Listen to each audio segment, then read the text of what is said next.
The wind came early to Coldthorn Pass that year.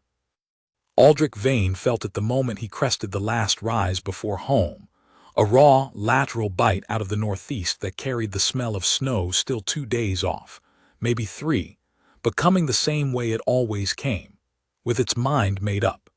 He had spent 22 years reading weather on these ridges as a frontier ranger, and 3 more years retired to this stone cabin above the pass, and the wind had never once lied to him.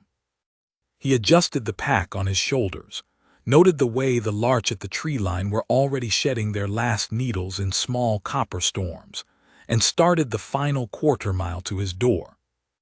He almost missed her. She was sitting against the old stone marker, the one the quarrymen had set 100 years ago, half buried in the hillside now, lichenous and tilted, with her back straight and her hands flat on her knees in a posture that looked, from 20 yards, like someone who had simply chosen to rest. He slowed. The light was going fast, that particular violet going gray of Highland dusk, and he took 3 more steps before he understood that she was not resting. She was holding herself upright by will alone. She was an orc woman, green-skinned, broad-shouldered, with dark braids crusted at the ends with dried mud. She wore a wool traveling coat that had been good once, good quality, good cut, but was torn across the left side and dark there with something that was not mud. Her boots were still laced. She had not removed them to rest, because she had known she might not be able to get them back on. Aldrich stopped 4 feet away. "Evening," he said. She looked up. Her eyes were amber, sharp, and very tired. She did not flinch from him, and she did not drop her gaze, and she did not speak for a moment. When she did, her voice was even. "Evening," she said. That was all, no plea, no explanation, no reaching of any kind. Aldrich set down his pack and crouched in front of her so he wasn't looming. He looked at the dark stain on her left side, then back at her face. "How long have you been sitting here?" "Since midday." He had walked through Hessark Ford at midday, 7 miles down the valley. He had stopped at the miller's, at the smithy, at the crossroads store. 3 settlements where a woman in a torn coat, bleeding from the side, might have asked for shelter and been turned away. He didn't ask about that either. "Can you walk?" he said. She considered this honestly, slowly. "My cabin's a quarter-mile, it's warm." He picked up his pack and stood. "I'll go slow." She looked at him for a moment, the kind of look that takes the measure of a thing, and then she planted one hand on the stone marker and pushed herself to her feet. She swayed once. He didn't reach out because he had judged that she would not want it. She steadied. They walked. He did not ask her name on the walk-up. He did not ask what had happened, or where she was going, or why she was on Coldthorn Pass alone with a wound in her side at the end of the season. He walked slowly, as promised, and he talked a little about nothing, the weather coming in, the larch shedding, the fact that he'd seen elk on the north slope that morning, the way the ridgeline looked different in autumn light than it did in summer, flatter somehow, the shadows more direct. Easy, rolling talk, the kind that asks nothing and gives something to stand on. She listened. Once, on the steepest part of the path, he heard her breath go tight, and he stopped and pretended to check something in his pack until it evened out again. She said nothing about this, and neither did he. The cabin was a low, broad thing built of the same gray stone as the ridge, with a timber roof and a chimney that already had a week's worth of good hardwood stacked against the east wall. Inside it was plain and clean, a single main room with a hearth, a worktable, 2 chairs by the fire, a narrow cot against the far wall. Aldrich had a bed in the back room, which he had added on himself the second winter, when he'd accepted that retirement was not temporary. The cot was made up with a wool blanket. He turned the hearth damper, got the fire going from the banked coals, and pulled out the stool from under the worktable. "Sit," he said, and went to the shelf for the medicine box. She sat. She did not argue about whether she needed tending, which he respected. Some people, proud people, people who were used to managing everything themselves, argued about whether they needed tending, made a performance of stoicism that complicated the simple task at hand. She simply sat and held still and let him look at it. It was a knife wound. Long, not deep, a cut that had been meant to do more than it had along her left side from just below the rib to the hip. It had stopped bleeding on its own somewhere during her long sit against the stone marker, which meant she had likely sat very still for a very long time to make that happen. He cleaned it with the spirit he kept for exactly this purpose, and she did not make a sound. He drew the edges together with the small curved stitches his old ranger sergeant had taught him on a muddy hillside when Aldrich was 24, and she did not make a sound. He packed it with a drawing poultice and wrapped linen around her ribs, firm enough to hold, loose enough to breathe, and she sat straight throughout. "You have done that before," she said, when he was tying off the wrap. "Many times," he said. He washed his hands in the basin, then put the pot on the hook over the fire. "Venison broth, from this morning. It's not fancy." "I did not ask for fancy." He ladled 2 bowls and set one on the work table in front of her, then took the other to the chair by the fire. She looked at the bowl for a moment. Not with suspicion, more with a kind of careful taking in, as though the sight of it was something she needed to absorb before she picked it up. He had seen this before in the field, in people who had been refused often enough that being given something small required a moment of adjustment. "My name is Aldrich," he said from the chair, "in case you want it." She picked up the bowl. "Matriarch," she said, and drank. They ate in the fire's company. Outside, the wind found the gaps in the timber roof and tested them, and the larch made their thin sound, and the dark came down hard and Highland complete the way it does at altitude when the clouds are stacking. Aldrich did not ask her anything. He let the fire talk for them, the way fire does when people are too tired or too careful or simply content to let warmth be enough. When the broth was gone, he showed her where the privy was, and put out a second blanket on the cot, and banked the fire for the night. "I'll be in the back," he said. "If you need anything, knock on the partition." She was already sitting on the edge of the cot. She looked at him again with that measuring look and said, "Why?" He turned back. "Why what?" "Why any of this?" She said it without accusation, plainly, the way someone asks a thing they genuinely want to understand. Aldrich thought about it. "You were hurt," he said. "It was cold, that seemed like enough." Matriarch was quiet for a moment. "In the last 3 settlements," she said, "they told me to keep moving." "I know," he said. He did not add anything to that. He did not make excuses for the valley or explain it or apologize for it. He simply said he knew because he did and went to bed. He woke in the gray before dawn to the sound of the fire being carefully, quietly rebuilt. He lay still and listened for a moment. She had found where the wood was stacked along the interior wall. He always brought some in before sleeping, and she was adding pieces with a slowness that told him she was being careful of her side. She did not want to wake him. He turned over and went back to sleep. When he rose properly at first light, the fire was high and warm, and there was water on to boil. Matriarch was sitting in the chair he usually used, with her hands around a tin cup, looking at the door. She had pulled her hair back, no longer caked with the mud from the pass, and he could see that her braids had been worked through with small dark beads, the kind of careful ornamentation that takes time and attention, and is done by someone who takes care over the details of things. Her traveling coat was spread over the back of the other chair to dry properly. Without it, he could see she was wearing a plain wool tunic and rough-spun trousers, traveler's clothes, unremarkable, though the tunic's stitching, he noticed, was exceptionally fine. Not the kind of fine you spend money on at a market stall. The kind of fine that someone who knows exactly what quality looks like puts into a garment, because they cannot quite bring themselves not to, even when they are trying to be invisible. She heard him and turned. "There is water," she said. "I see that." He went to the shelf for the tea things. "How's the side?" "Stiff, better than yesterday." "Don't stretch it for another 2 days. He set out 2 cups. "Will you eat?" "If there is something to eat, yes." He made porridge, the plain kind with dried apple and a little honey, and they ate at the work table while the light came gray and then white through the cabin's single east-facing window. The snow was closer today.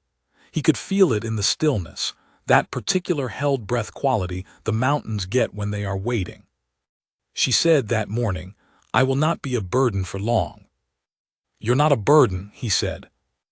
"I need to reach the Lowland Pass road in 3 days. There is a council I must attend."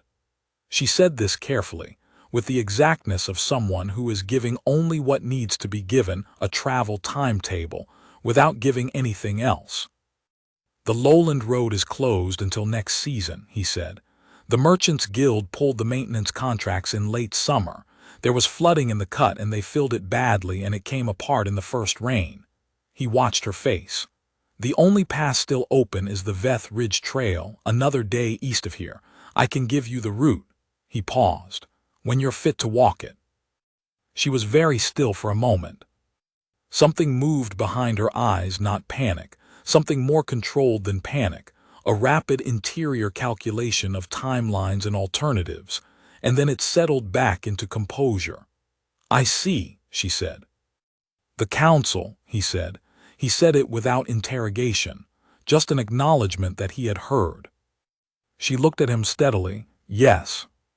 "What kind?" She was quiet.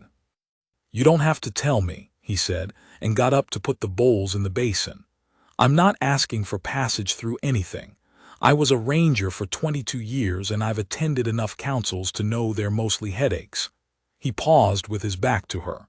"I just thought if it was urgent enough, I might know a shorter trail." A long silence, then a frontier council, a negotiation. She let that land. "For the northern passes." He turned around.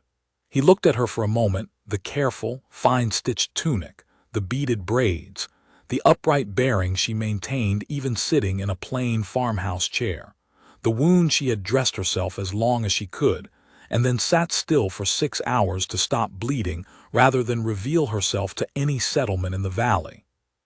He thought about the mercenaries he had passed on the Hessark Ford Road, 4 of them, armed for more than hunting, who had watched him go by with the incurious eyes of men waiting for something. He sat back down. "There's a shorter trail," he said. "I'll draw it tonight." On the second day, she moved around the cabin freely enough, and he let her set the pace of her own recovery without comment.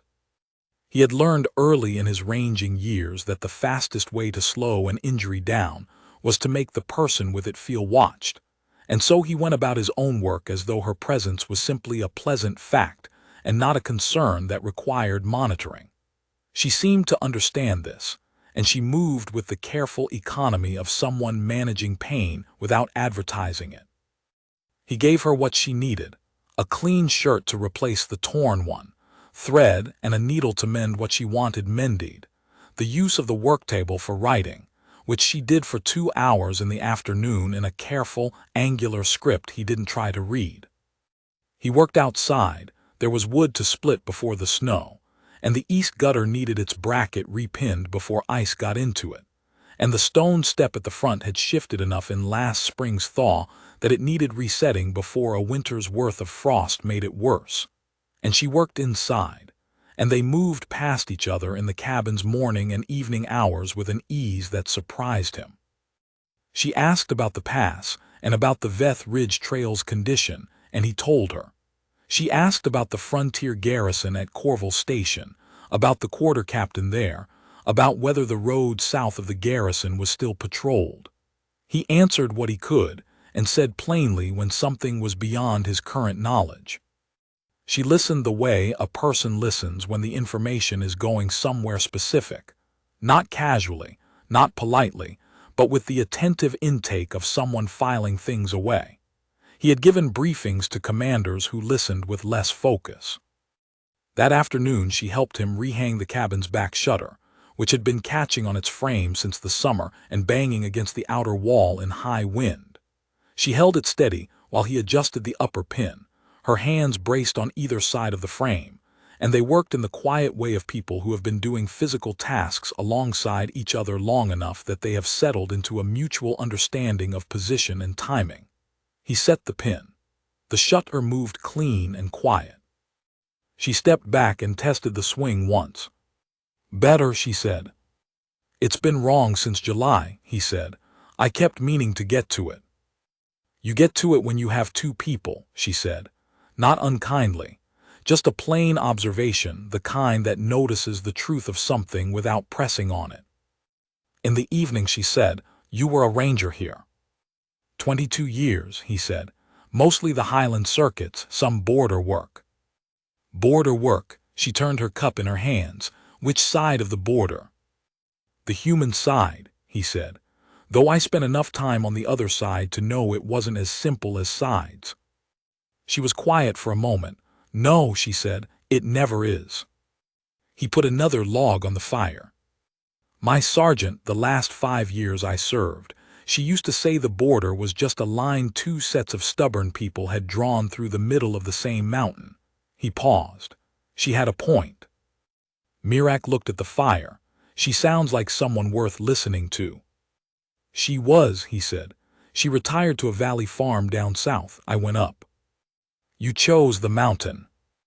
"The mountain chose me first," he said. "I tried the valley for 6 months after I came out of service. Too flat." He shook his head. "I kept waking up before dawn and walking to the window expecting a ridge." She made a sound that might have been a laugh, very brief and warm. "I know that feeling. I spent 2 years at the Lowland Assembly as a junior representative, and I couldn't sleep for the first 6 months. The sky was too wide without the peaks to frame it." "Where did you grow up?" "The Graywood Uplands," she said. "Above the third ridge. It's further east than here and higher. The snow comes in early summer some years, and the summers themselves are only about 12 weeks long, and everything that lives up there has adapted to that fact." She looked at the fire, and something in her face softened with a memory she was choosing to share. "My grandmother grew the only garden in the high Graywood. Everyone said it was impossible at that altitude." She said the problem with everyone was that they had stopped arguing with the mountain. "Did the garden work?" "It worked beautifully," she said. "She grew things up there that had no business growing. Herbs, some late-season root vegetables. A small number of startlingly good apples." She paused. She was a very stubborn woman. "Sounds like it." "I come by it honestly," she said. And this time the sound she made was unmistakably a laugh, brief and warm and unguarded. And Aldrich looked at the fire so she could have the privacy of it. On the morning of the 3rd day, the men came to his door. Aldrich heard them while he was outside splitting the last of the wood, 3 horses on the path below, coming at the deliberate pace of men who were not in a hurry because they were certain. He put the axe down, brushed the chips from his coat, and walked to the cabin door. He stepped inside. Matriarch was at the work table. She had heard them too. She was very still, not hiding, simply still, the stillness of someone who has considered their options and arrived at an economy of movement. "3 riders," he said quietly. "I know," she looked at him. "You don't have to be involved in this." "I'm already involved," he said. "I made that choice at the stone marker." He pulled his coat straight and went back outside. He was standing on his doorstep when the horses reached the flat in front of the cabin. There were 4 of them. He had miscounted from the sound. The 4th had come up the northern path, which meant they had split and come from 2 directions. They were armored, of a kind, not military armor, but the worked leather and plate of hired men, the kind of equipment that didn't announce who was paying for it. The one in front was thick-necked with a close beard, and he wore the look of a man who was used to problems resolving themselves quickly once he arrived. "Morning," he said, reining in. He looked at the cabin door behind Aldrich and at Aldrich's hands and at the axe still visible at the woodpile. "Quiet up here." "Usually," Aldrich said. "Passing through, looking for someone." The man paused. "Orc woman traveling alone, would have come through the pass 2 days back." Aldrich looked at him steadily. "Lots of travelers use this pass. This one would be noticeable." The man's tone carried the particular patience of someone who expects to be understood eventually. She'd be in rough shape, hurt. Haven't seen her, Aldrich said. He said it the same way he used to say everything in the field plainly, with no performance behind it. Not overly quick, not overly slow. The way a man speaks when he has nothing to hide because there is nothing to hide, and it just so happens to be about something he is choosing not to share. The thick-necked man looked at him for a long moment. Aldrich looked back. He was 61 years old and had spent 22 years at high altitude in poor weather doing work that did not reward nervousness, and he had absolutely nothing to prove to this man or to anyone else on this hillside. He had stood at doors in worse situations than this one and said less. "You're a long way up to be sitting alone," the man said. "I like it up here," Aldrich said. Another long look. One of the other riders had moved slightly to the left, trying to get an angle on the window. Aldrich didn't look at him. He kept his eyes on the man in front, the way his sergeant had taught him. You don't watch the hands, you watch the decision, and the decision lives in the face. And the face in front of him was doing the arithmetic of a man who had paid for certainty, and was finding the accounts did not balance. "Well," the thick-necked man said at last, "if you see anyone on the pass, there's a finder's fee." He named a figure. "Ask for Gort Bren at the Hessark Ford garrison."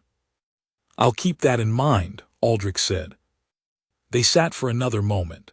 Then the thick-necked man turned his horse and they went back down the path, all four of them, the way they had come. Aldrich watched them until they were below the tree line, then went inside. Matriarch was standing in the middle of the cabin. She was very still in a different way now, not the stillness of waiting, but the stillness of someone who has just seen something they were not entirely expecting. "You told them nothing," she said. "No," he said. "They had a finder's fee. You didn't even ask the amount."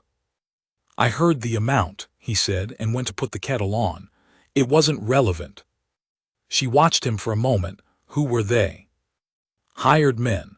My guess is they were the same party that found you in the pass." He set the kettle on the hook.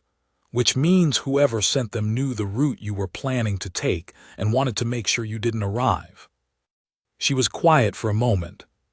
Then, "And you still don't ask me why." "I figure you'll tell me what I need to know when you need me to know it," he said. "That's been working fine." Matriarch sat down.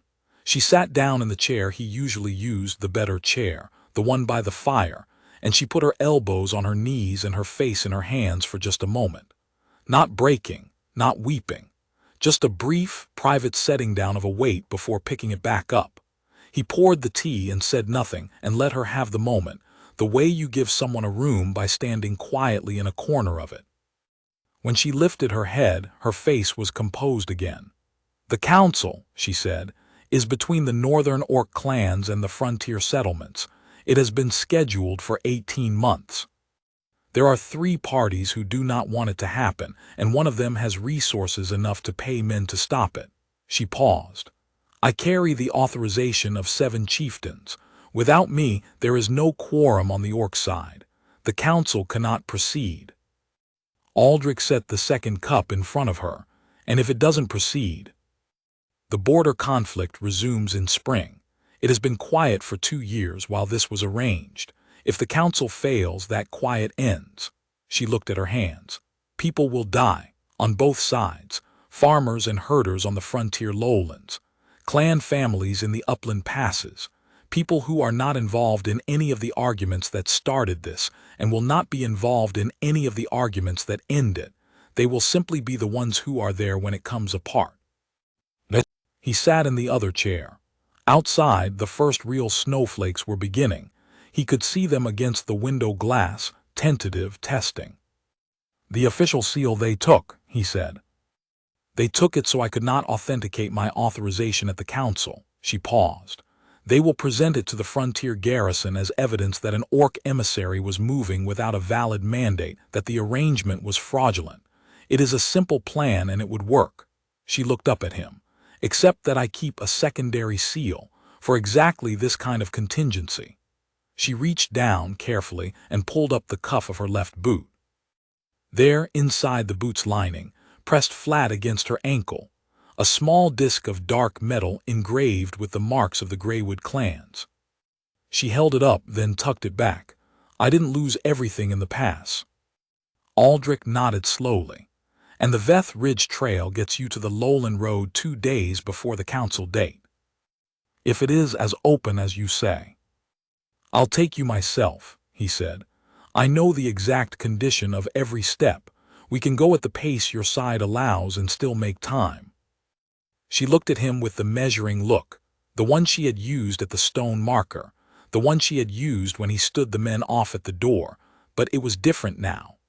Less a measurement of threat and more a measurement of something harder to name. The look of a person who has met a great many people and has learned, carefully and at some cost, how to tell the real from the performed. You don't know me, she said. You don't know what this council means, or what comes after it, or how anyone will regard the human man who helped deliver it. No, he said. I know you needed stitching and a bowl of broth, and the people in the valley turned you away, and some hired men wanted to stop you getting somewhere. That seems like enough to me. A long quiet, the snow thickened against the window. It has always seemed enough to you, she said finally. That is a remarkable thing. My sergeant used to say decent behavior isn't remarkable, he said. It only looks remarkable because people do it so rarely. Mirac looked at him for a long moment. Then she looked at the window and the snow and back at him. Your sergeant, she said, was correct.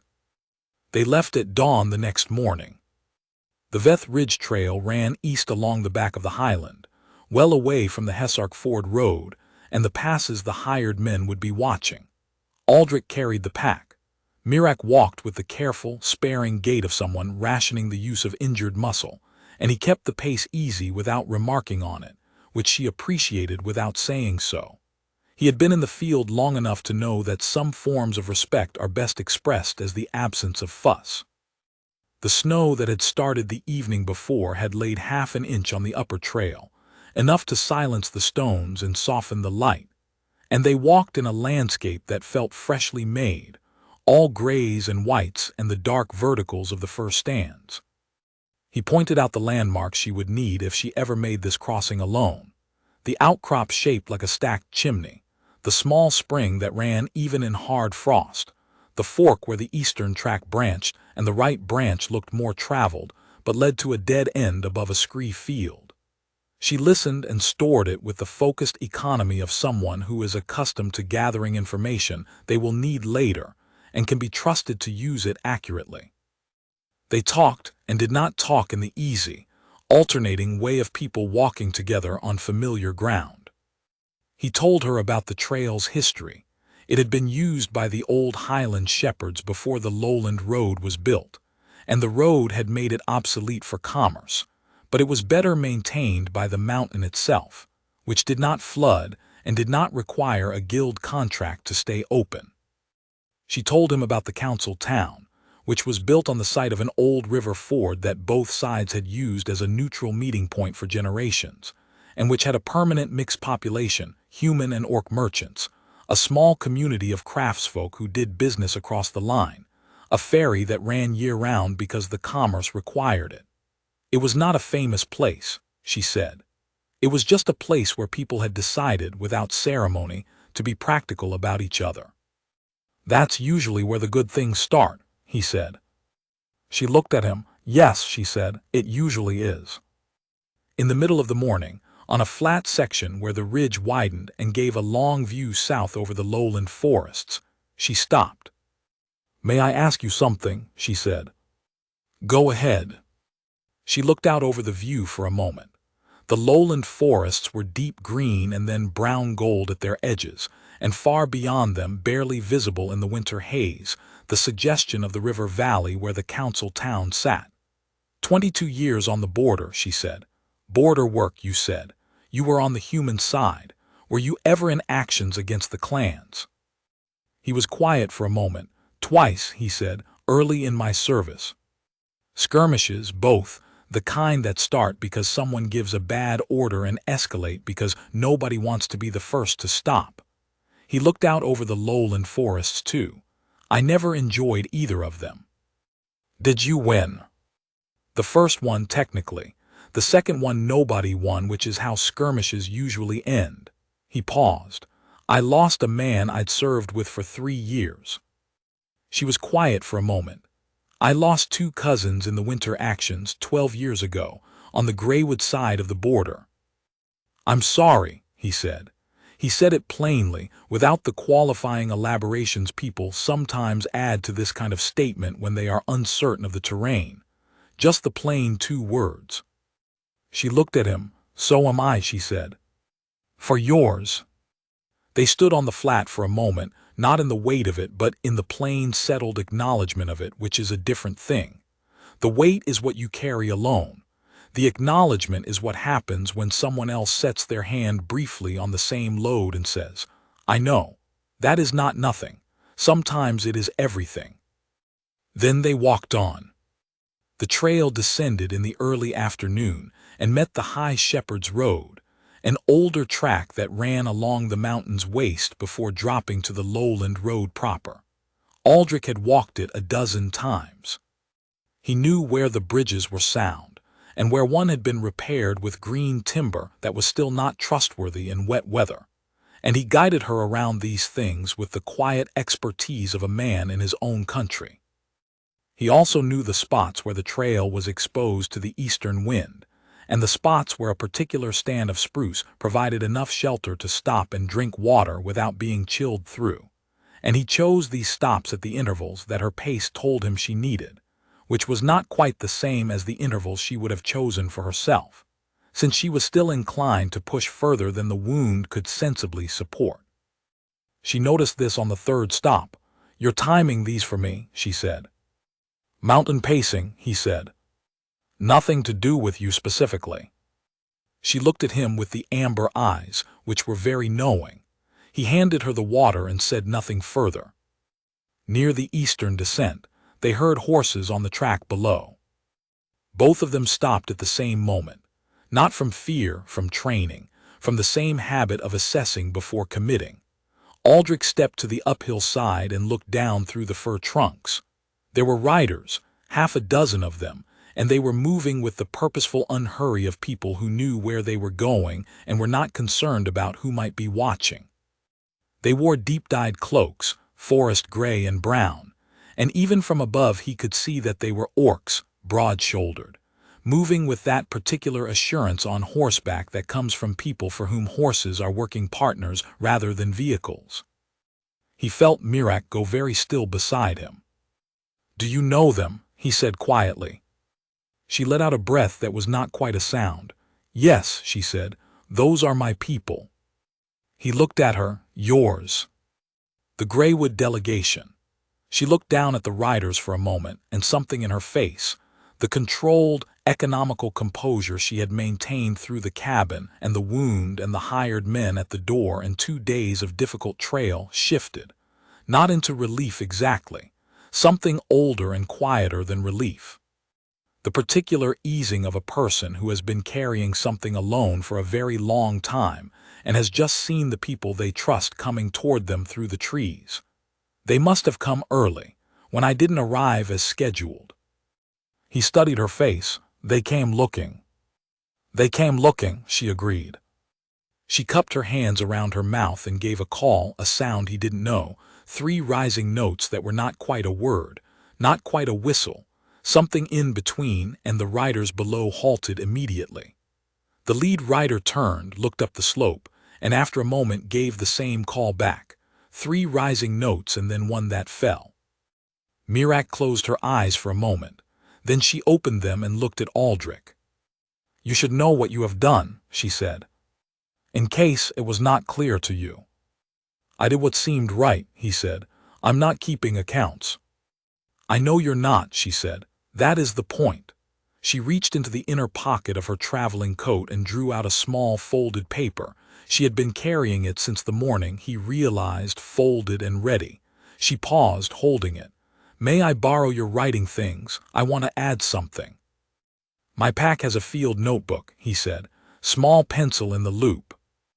She took the notebook from the outer pocket he indicated and wrote, standing there on the mountain trail in the half-inch of snow, in the same careful angular script he had not read at the work table. She wrote for less than a minute, tore the page out, folded it, and held it out to him. "Don't read it until you're back at your cabin," she said. He took it and put it in his coat pocket. "All right." They went down the slope to the riders. The lead rider dismounted before they reached the bottom, a tall orc man, elder, with the gray at his temples and the formal bearing of someone who carries a position the way other people carry a name. He looked at Mirak with the controlled intensity of a person who has been deeply concerned for a long time and will not allow that concern to become a scene. His eyes moved across her once, assessing, checking, cataloging, and he found what he was looking for, and some of the set went out of his shoulders. "Emissary," he said. "Counselor Dreveth," she turned to Aldrich. "This is the man who took me in." The one she called Counselor Dreveth looked at Aldrich. The look was thorough, not unfriendly, not hostile, simply complete in the way that a look is when the person giving it has been in enough serious situations to understand the full weight of what they are seeing. A man on a mountain pass, in plain work clothes, who had sheltered the Greywood emissary and walked her across the ridge trail and apparently turned hired men away from his door. He took all of this in, and he thought about it, and then he inclined his head once with the gravity of a gesture that means more than the motion itself. "You took in the emissary of the Greywood clans," he said, "at your own risk, when every settlement in the valley refused her." "She needed a warm place and a bowl of broth," Aldrich said. "I had both." Counselor Dreveth looked at him for another moment. "You are a man who makes things sound uncomplicated." "Usually they are," Aldrich said. "The complications come in when people start looking for reasons not to do the simple thing." The counselor held his gaze for a moment longer, and then he did something Aldrich had not expected. He smiled. It was brief and controlled, the smile of a man who does not smile often in professional circumstances and is therefore more deliberate about it when he does. "Yes," he said simply. "They do." Mirak was already speaking quietly with two of the other riders, low and urgent, laying out what had happened, the ambush, the seal, the hired men at the door, the road conditions, the secondary seal in the boot. He watched her speak and watched them listen, and he could see in the quality of that listening how much she was trusted, how much the delegation had worried, how much was riding on the slight figure in the plain wool tunic with the mended seam at the collar. When she produced the secondary seal and showed it, the visible easing in the riders around her was the easing of people who had been holding something difficult for days. They had accommodation for her, a proper camp down on the lowland road, horses, a security detail that would take her to the frontier council town. Counselor Dreveth and two other riders would divert to the frontier garrison at Corval Station to preempt whatever story Gort Brenn's employers planned to present with the stolen seal.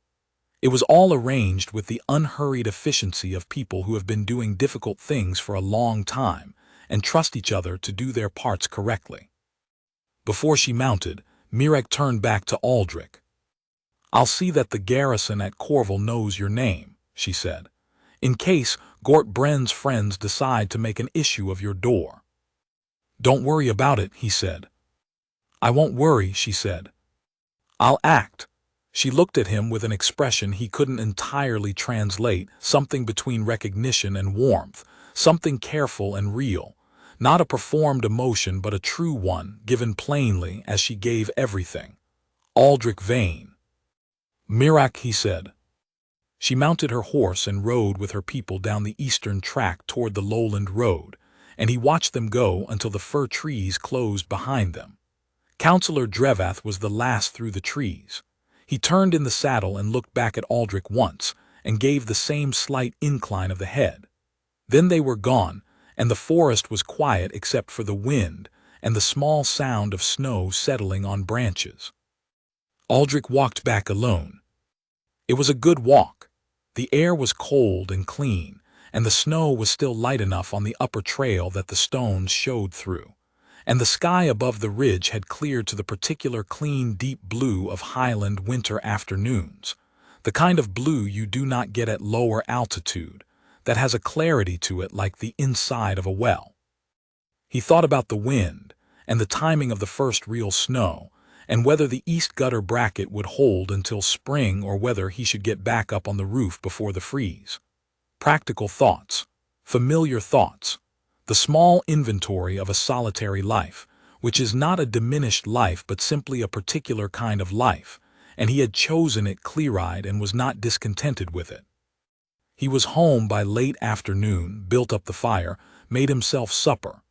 After eating, he sat in the chair by the fire and took the folded page from his coat pocket. He opened it.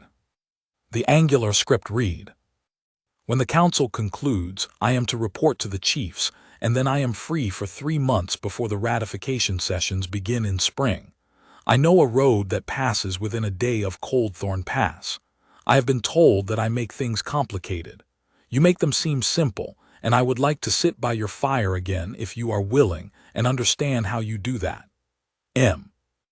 He folded the paper and held it for a moment. Outside, the snow began in earnest. He sat with the fire and the warm smell of the wood smoke and the sound of the snow on the roof, and he thought about the frontier his sergeant had described, the line 2 sets of stubborn people had drawn through the middle of the same mountain, and how it had always seemed to him that the mountain didn't know the line was there, how the wind didn't know it, how the snow, falling now on both sides of it, did not check which side it was landing on. He set the paper on the mantel, where he would see it in the mornings. That winter was the quietest Coldthorn Pass had seen in 30 years. No raids along the Highland circuits, no midnight alarm fires burning on the ridge stations, no letters from Corval Station garrison reporting border contact. No travelers arriving with the drawn look of people who had come too fast because something was following. The frontier settled into a stillness that the men in the lowland towns barely noticed, because stillness has no announcements, no arrival of messengers, no flare of torches on the ridge, but that the ridge settlers and the Highland farmers and the herders on the upper grazings knew, in the full night's sleep and the unhurried morning and the mended fence line, that nobody came to cut, because they had lived for years in the other kind of quiet, the held-breath kind, and this was different.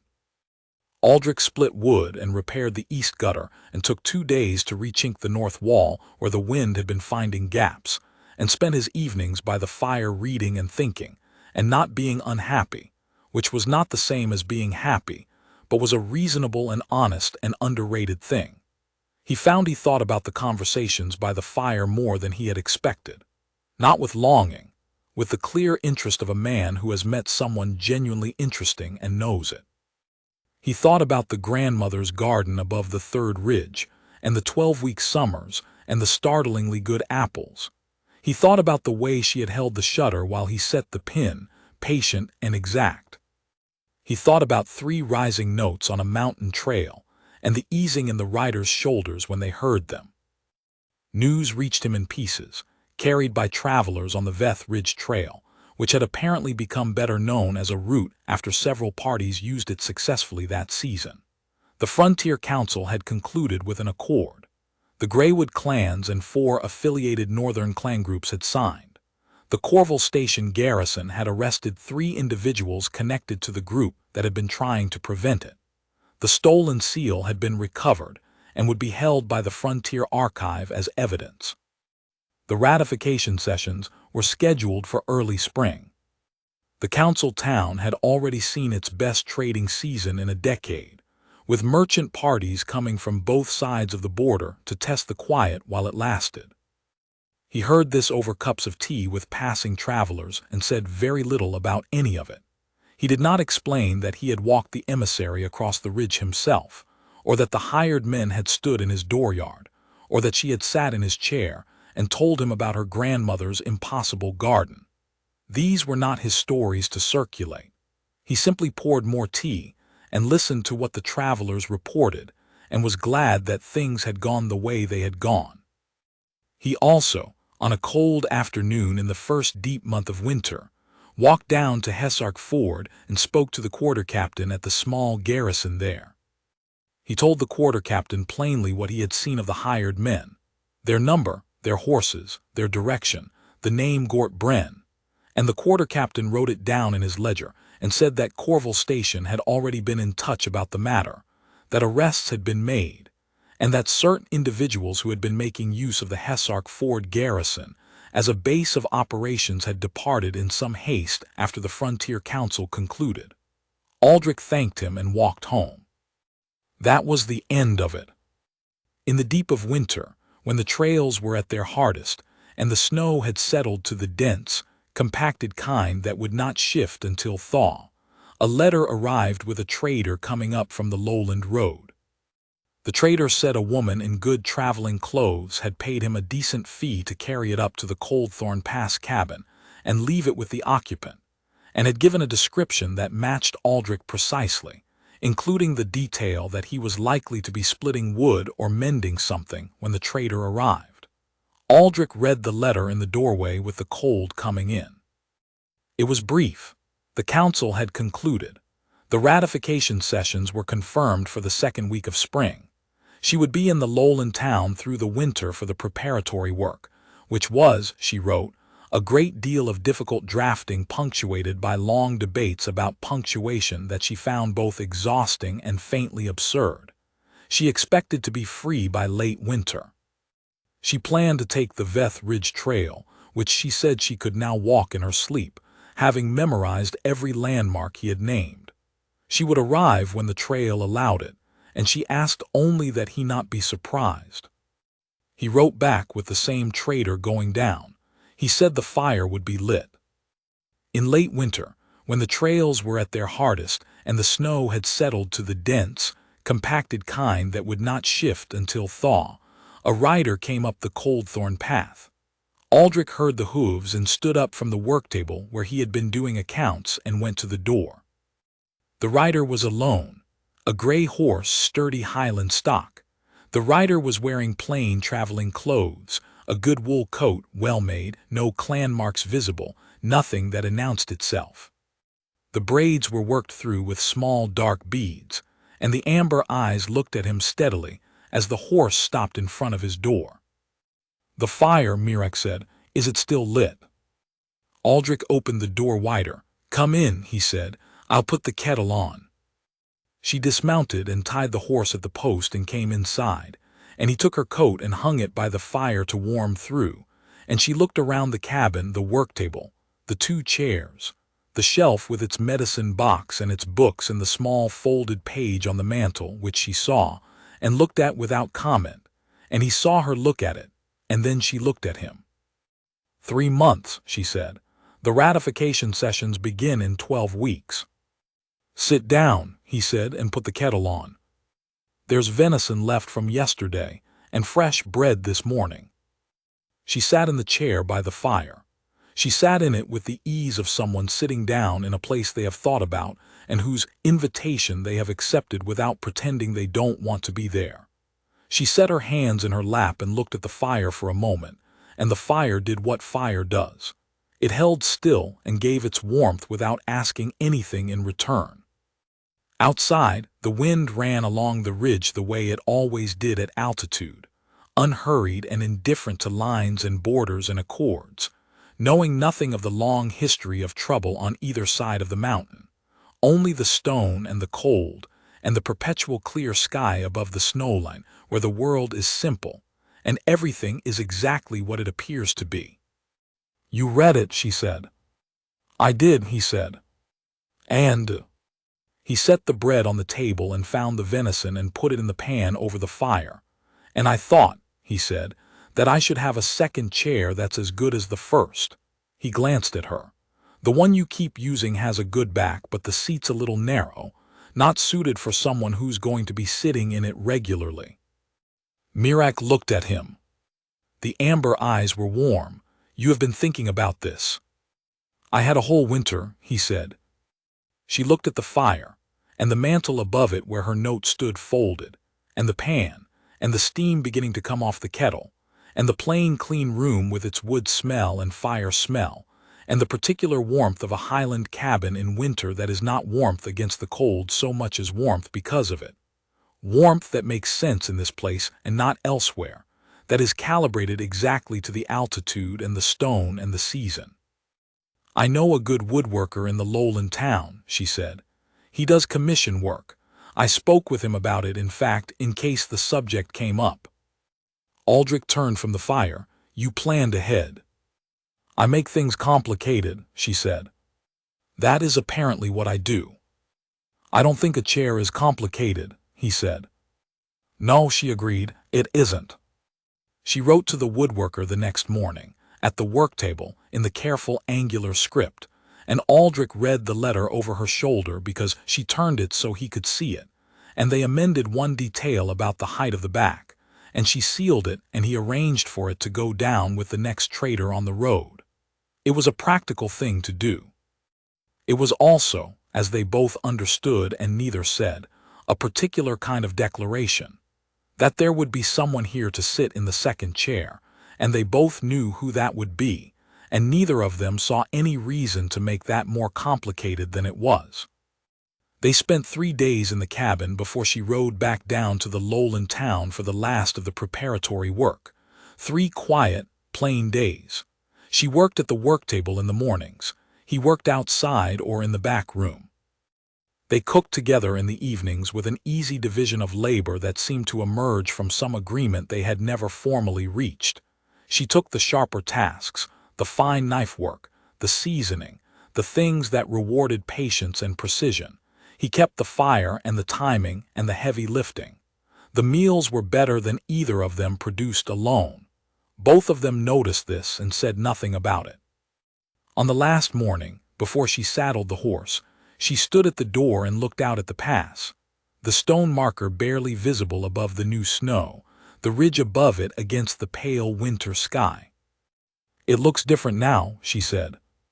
He stood beside her. "Different how?" She considered.